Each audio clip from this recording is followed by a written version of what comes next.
Mother, are Post 40% bran flakes really the best-tasting cereal of them all? Well, your father says so, and Father knows best.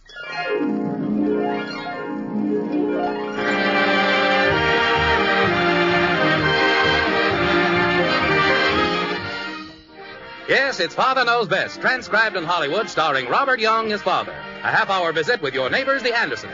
Brought to you by Instant Sanka, the delicious coffee that lets you sleep, and Post 40% Bran Flakes. Mother, next time you're choosing a cereal, remember, new Post Bran Flakes give your family all the important keep regular benefits of bran in a cereal with a delicious new magic oven flavor. Insist on Post Bran Flakes, the cereal preferred and eaten by far more people than any other Bran Flakes. They're wonderful for breakfast, lunch, or in-between meals. So get Post Bran Flakes this weekend. They're good, and so good for you.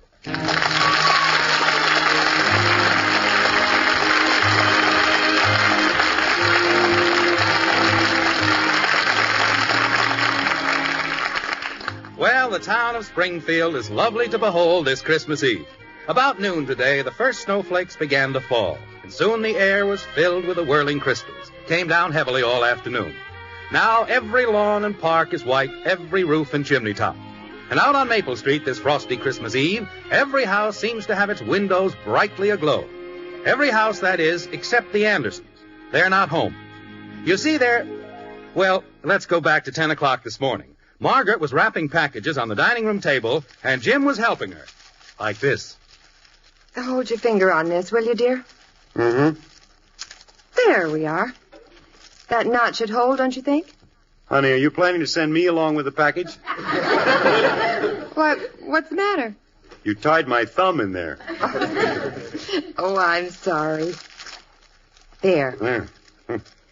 Now, I wonder if there's anyone I've forgotten. Well, from the number of packages scattered around here, you couldn't have forgotten anyone. Not in Springfield, anyway. Oh, there are not so many there. It just looks like a lot. I can't figure it out. Hmm? We don't know that many people. All right, now look. This one goes to the Kirbys. Mm-hmm. You remember last year they gave us that lovely salad bowl and we only sent them a card? Mm-hmm. This one is for the Morrises. I feel we certainly owe them a gift. But, honey... Now, wait. You asked a question and I'm answering you. Mm-hmm. This package goes to the Rodneys. Mm-hmm. I didn't send them a thing last year, and the year before that they gave us that huge box of pears. I know, but... The big box is for the Carters, and then there's the Blakes and the Rogers and the Milbanks and the Duplains and the Newmans and the Lewises. They all gave us something last Christmas. You see, I keep a record of these things, dear. I have it all written down. Well, that's fine. I'm not objecting to the idea of remembering our friends at Christmas. Well, you wondered why all the packages. Well, it just seems that suddenly Christmas has lost something. It used to be so much simpler. The spirit of Christmas had a different meaning. Well, I know, dear, but when people have given to us... That's it, honey. It's become a matter of bookkeeping. Christmas used to be a quiet and beautifully religious holiday. A time for the children, a time for bringing happiness to others. What has it become? A mad scramble to buy a lot of things you can't afford to give to people who don't need them. Now, dear... Why can't we have Christmas the way it used to be?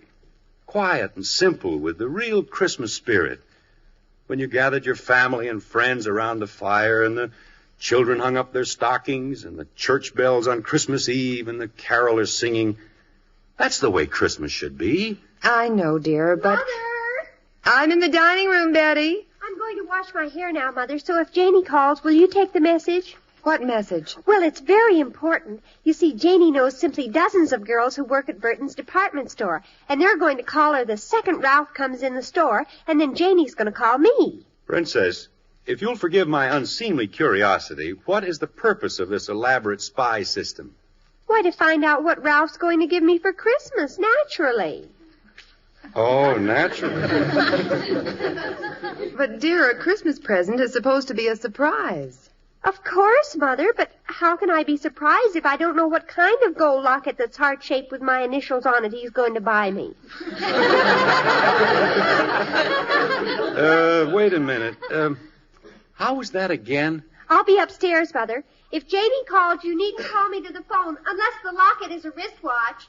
Well, now, if that doesn't... Now, don't let it upset you. She's just a normal teenage girl. But, honey, the whole idea of Christmas is to... Dad, Mom. Dear. We're in the dining room, Bud. Hey, tonight's Christmas Eve. Can you believe it? Christmas Eve. Yeah. And you'd better go down in the basement and bring up the decorations for the tree.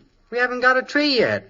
Besides, I haven't got time right now. Joe and I got to get some stuff together. We're going out with Christmas carols. Christmas carols? You? Now, don't question him, Margaret.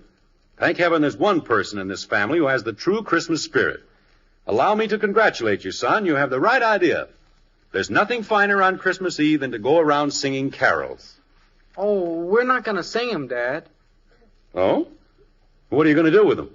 Oh, we got a deal with Gus down at the used car lot. He has a sound truck, you know, with the big horns on top and a record player inside. Oh, no. And now wait, this is a cool idea. Gus is going to drive the sound truck all over town this afternoon, and Joe and we're going to be inside playing the Christmas Carol records. Bud. Well, I'm not really going to play the records. Joe's going to do that, and I'm going to read the commercials.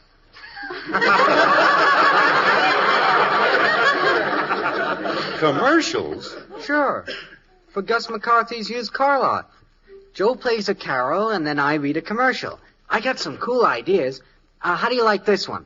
It starts out, "Rest ye merry gentlemen in a 1936 two-door sedan with white side doors." Oh. Bud, maybe you'd better... Or, "Oh, what fun it is to ride in a 1940 Club Coupe with overdrive and new seat covers." Look, Bud. "I saw Mommy kissing Santa Claus in a 1948 convertible with radio and heater." How do you like those? Pretty good, huh, Dad? Pretty good. But have you lost your mind? This is Christmas. Your father's right, Bud. That's carrying it entirely too far. But if I don't work on the truck this afternoon, I won't get to ride on it in the parade tonight. Parade? On Christmas Eve? Sure, the big Santa Claus parade. They're going to have floats and bands and cowboys, all kinds of stuff. What, no skyrockets? Well, now I've heard everything. Peace on earth, goodwill toward men. Introduced with a brass band. Daddy, What is it, kitten? when are we going to get our tree? Oh, you'd better go down and get one, dear. They'll be all gone. I could have gotten one wholesale from Gus's used car lot. He sells Christmas trees, too. Can we have a purple tree this year, Daddy? A purple tree? They're selling them on the vacant lot next to the pool hall. Red, yellow, pink, orange, purple. You can get any color you want except green. If you're talking about the tree, I vote for a pink one. What's wrong with green? Nothing, except it just looks like a tree. What's a tree supposed to look like? Daddy, can we get one of those neon lights? Oh, for Pete's sake. Neon lights, purple Christmas trees, brass bands. What has happened to you kids? Have you forgotten the meaning of Christmas? Have you forgotten everything you've learned in Sunday school? No, Father, it's just that things are different now than when you were a boy. This is 1953. Different nothing. You can change everything else, but not Christmas. Am I right, Margaret? You have the floor, dear.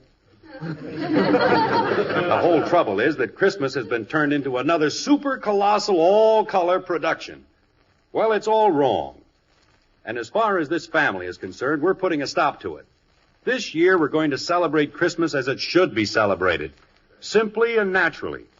Without all the hoop-de-doo and falderall. This is going to be a real Christmas. I don't understand what you mean, Father. Well, to begin with, we're not going to buy one of those painted trees. We're going to get in the car and drive up to Pine Mountain and cut our own tree. Oh, boy, can we, Daddy? You don't really mean that. Certainly I do. You kids gather up some warm clothes. Bud, get the saw out of the garage. But, Father, it's at least 50 miles up there. You can buy a tree for a couple of bucks, Dad. Now, that's what I'm talking about. All you kids can think of is buy, buy, buy. This is a part of Christmas you've never even experienced. Going out into the woods and cutting your own Christmas tree. The weather forecast said snow today. Oh, we'll be up there and back in 3 or 4 hours. Not going to snow that much. Besides, I have chains. Now, get your coats. I'm getting mine. I'm ready. Oh, this sounds like a real peachy Christmas. It will be, Princess. You'll see. Dear, I have all those packages to deliver to the Rogers and the Newmans. We'll throw them in the car, honey. We'll deliver them on our way back. You're, sure this is a good idea? Am I sure? Margaret, believe me, this is going to be a Christmas none of us will ever forget.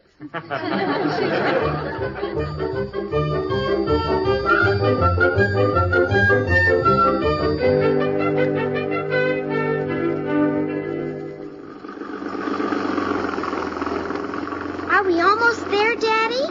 Oh, another mile or two, maybe. Father, it's starting to snow again. Oh, is that snow coming down?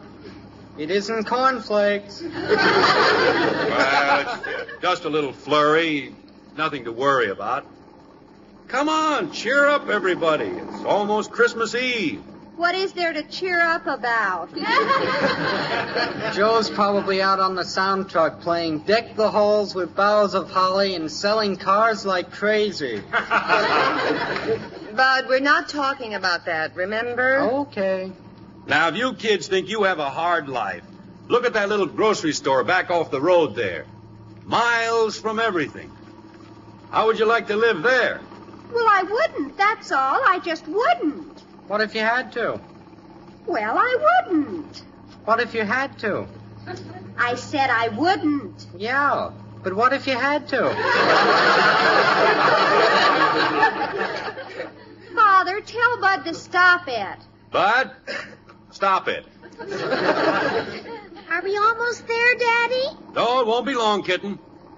Look at that snow drifting down. Isn't that beautiful? We're going to have a white Christmas. It's lovely, dear, but do you think we should try to go any farther? Oh, it's just around the next bend. Why, we had to drive clear up here into the wilderness to get a Christmas tree. You'll understand, Princess, when we're back home this evening. When the fragrance of the tree fills the whole house.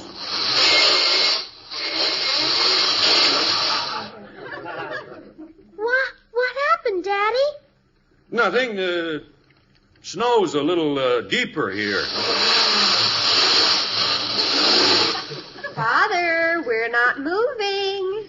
Are we stuck, Dad? No, we're not stuck.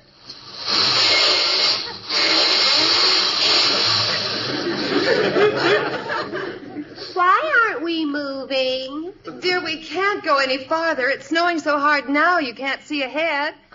Can you turn around? Well, I won't try to turn around. The only thing we can do is back up. We're not moving. What's the matter, Dad? I'm afraid we're stuck. Oh, no. Oh, Jim, we can't be. Now there's nothing to get excited about. We'll get out of here somehow. Take the wheel, Margaret. Bud and I'll get out and push. Come on, Bud. I can't even see. What do you want me to do, Jim? Put it in reverse. I can't hear you. The snow's getting deep, Dad. It's no use. We can't move it. Shut off the motor, Margaret. Well, what do we do now, dear? Well, we'll have to leave the car and walk back. Walk back? Yeah. Well, come on, everybody out. Take the keys, Margaret. All right. Button up your coat, Kathy. Betty, bring those 2 blankets. We can't walk all the way back in this snow. Well, I know that. We're going back to that little grocery store we passed. It's only about a quarter of a mile. Close the car doors. Okay, Kathy.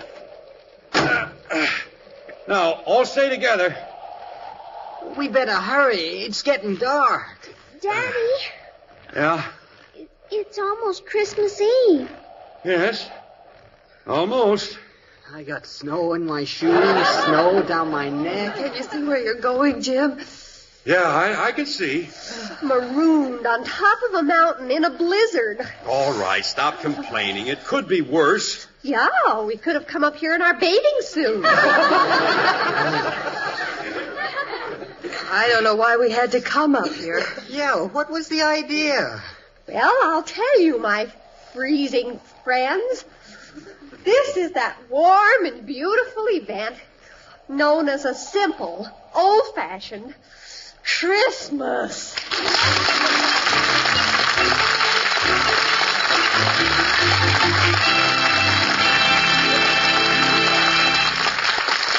Here's a pre-Christmas story. It begins in a house and concerns, if you please, a young husband and spouse. They're hanging up holly wreaths, trimming the tree, wrapping dozens of presents to fill all with glee. Then hark, as the hall clock strikes 10, they both stop, and worn out and tired in a chair they both drop. Says the man with a yawn, do you think, dear, we might, though it's late, risk some coffee and maybe a bite?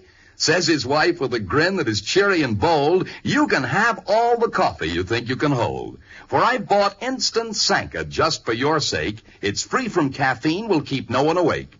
So they sat and sipped Sanka and found it so good they drank even more than they usually would. Yet when later that night Santa poked in his head, both husband and wife were asleep in their bed. There's my story, my friends, and though not like the jingle, that whimsical legend of cheery Kris Kringle. It carries a message important and true. You can drink instant Sanka and sleep the night through.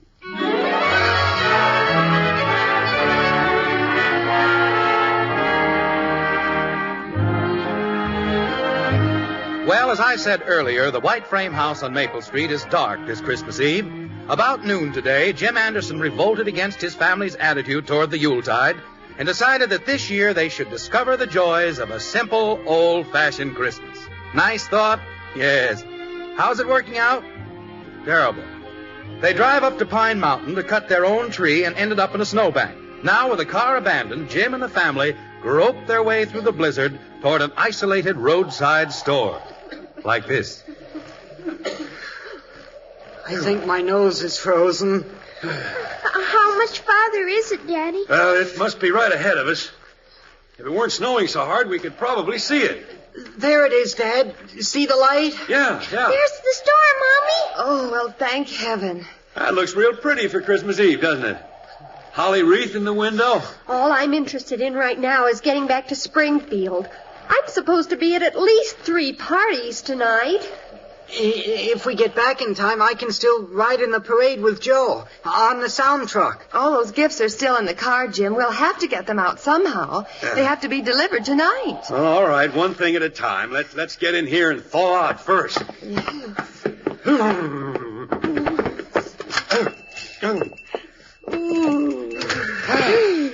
Oh, boy. Nice and warm. Daddy, look at that. They've got a fire in a barrel.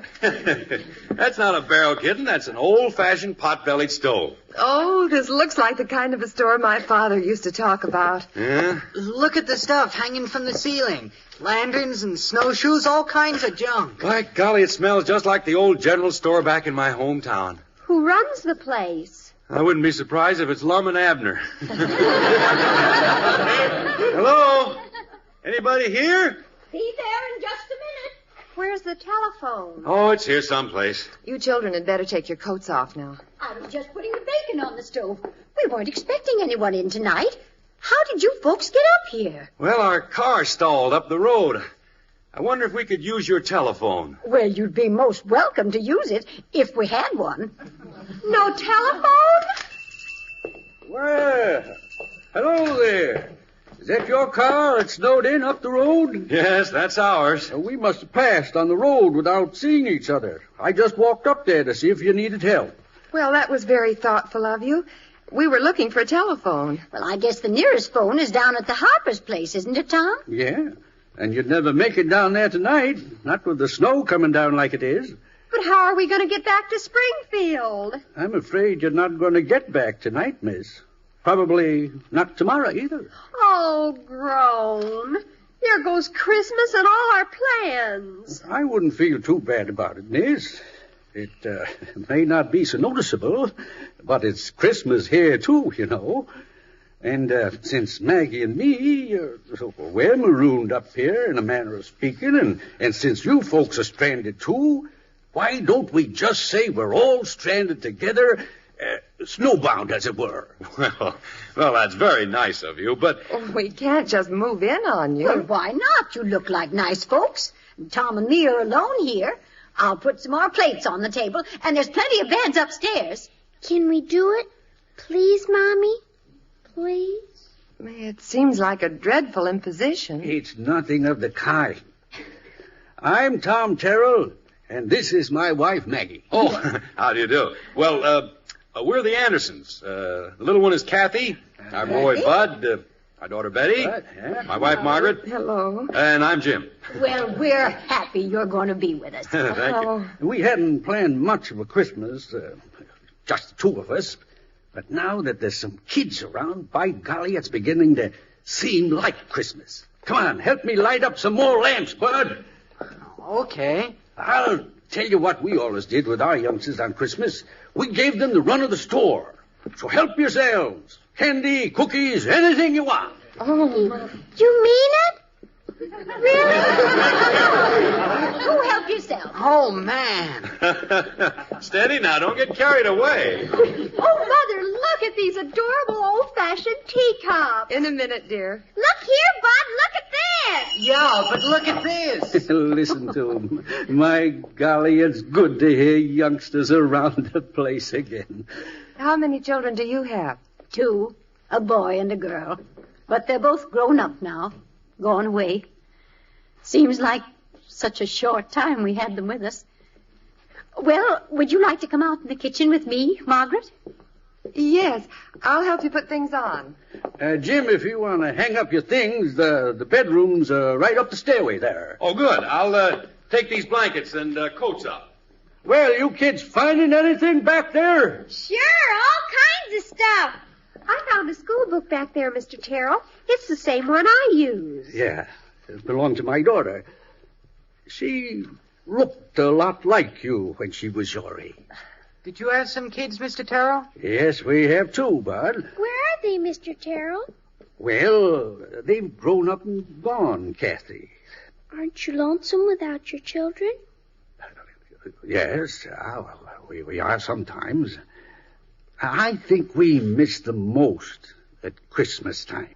You kids don't know how much you mean to your folks at Christmas. We never thought about it. I guess we always just thought how much Christmas meant to us. We used to have our tree here by the stove, and Judy and Bill would decorate it and put the candles on. The tinsel and the stars and the little glass bells, they're all in the box back in the corner where the kids packed them away. Don't you have any Christmas? No, Kathy, not anymore. There's no one to decorate the tree. Tom, I need some wood for the stove. All right, I'll get it. What are you crying about, Shrimp? I just feel sad. Bud, Yeah, are you thinking what I'm thinking? maybe. Well, climb up on a box and get down those snowshoes. You're going back to the car.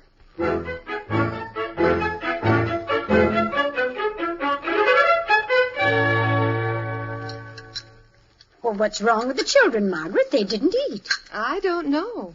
They're plotting something. They run me out of the store, told me to stay back here and lock the door. Maybe you'd better go out front and see what they're doing, Jim. Oh, they're all right, honey. Leave them alone. Well, whatever they're doing, they've been at it for over an hour. All right, everybody, come in now. Turn off all the lamps. Well, for pity's sakes, what are they... Well, let's go in. What in the world? Well, will you look at that? It's Christmas Eve, remember? Oh, a tree. Decorated. And with candles. From the Andersons, Merry Christmas to Mr. and Mrs. Terrell. If that don't beat all. It's beautiful, kids. How did you do it? Well, Mr. Terrell said they had the decorations, so Bud went up to the car and got the saw and some things. Then he went out and cut the tree. I helped put on the decorations. Look what's under the tree. Where'd those packages come from? Santa Claus. You can't open them till Christmas morning. Margaret, aren't those your packages from the car? I told them they could do it, dear. They changed the tags. I guess this is a miracle, Mother. we have a family again, gathered around the Christmas tree. Just the way it used to be. Snow coming down outside, candles on the tree, a warm fire in the stove. Oh, it's lovely. So lovely. The only thing that's missing is the Christmas carol. Judy, when she was a little girl, would stand up at the top of the stairs, and the way she sang it reminded you of the angels who sang it to the shepherds on that wondrous night. Kathy? Oh, well, where is Kathy? Oh, little town of Bethlehem, how still we see thee lie above thy deep and dreamless sleep. The silent stars go by, yet in thy dark street shineth the everlasting light. The hopes and fears of all the years are met in thee tonight. Father, Yes, Princess. thank you for our first real Christmas.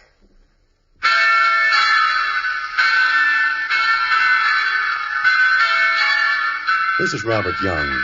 From all of us in the Anderson family to all of you, a most sincere wish that the Christmas spirit in its fullest meaning be yours for now and always. Good night.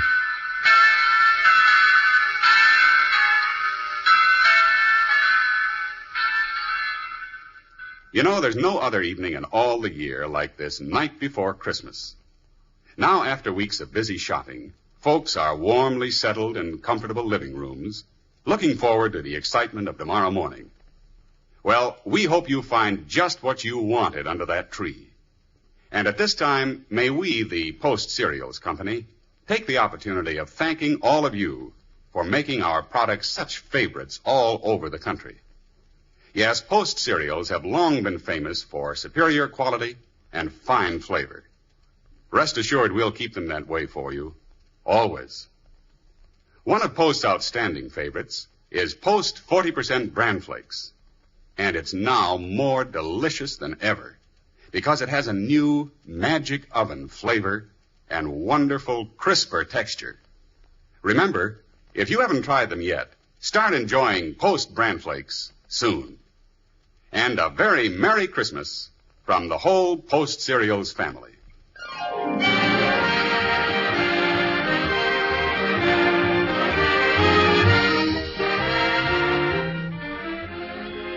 Join us again next week when we'll be back with Father Knows Best, starring Robert Young as Jim Henderson. Until then, good night and good luck from the makers of Post 40% Bran Flakes, the cereal preferred and eaten by far more people than any other Bran Flakes, and Instant Sanka, the delicious coffee that lets you sleep. In our cast were Rhoda Williams as Betty, Ted Donaldson, Jean Vanderpyle, Helen Strome, Jeanette Nolan, and Herb Butterfield. Calcium helps grown-ups to a more vigorous life. And now there's calcium in hot wheat meal. Calcium helps your body run smoothly. And now there's calcium in hot wheat meal. Calcium helps you to enjoy a more active life. And now there's calcium in hot wheat meal. Yes, a 1-ounce serving contains 1/3 of your daily calcium needs. And Post Wheat Meal is a whole wheat cereal, creamy, smooth, delicious, cooks instantly. Get new Post Wheat Meal with more calcium than any other cereal, hot or cold.